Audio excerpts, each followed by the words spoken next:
Hello everyone. Today we are going to talk about the difference between pass by reference and pass by value. This is something that confuses a lot of beginner C++ programmers as they create functions which change the value of a variable. So, before we begin with this topic, we should understand what exactly passing a variable means in the context of functions.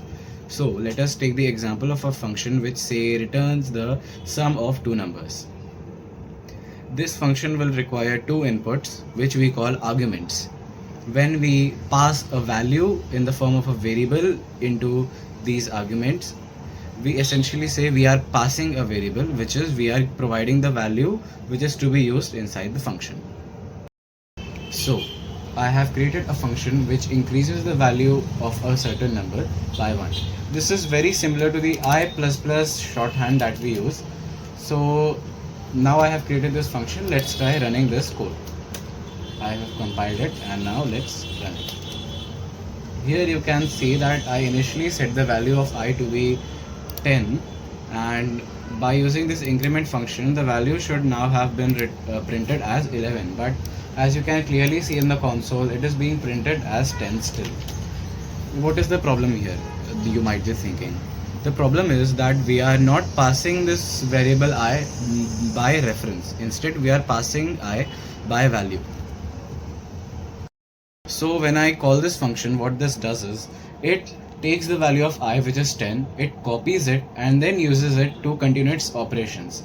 This way it does not affect the original variable. But this is not exactly what we want, right? We want the value of I to be changed.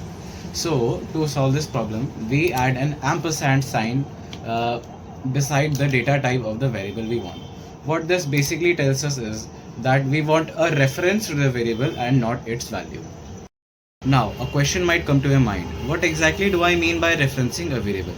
So let us see how variables are actually stored in memory to understand this. In memory, let us say memory is like a building. Each building has a certain number of floors. Say my building has 10 floors and I live on the 6th floor. And on the 6th floor I live in the 4th room. So that would be my address 604. Similarly, every variable is stored inside a specific register in memory. And when I say I am referencing a variable, what I am actually doing is I am getting the address of that variable in memory and then I am continuing my operations on that particular address. Now that this is done, I can compile this program again and run this to show you that now the function is behaving as expected. Thank you.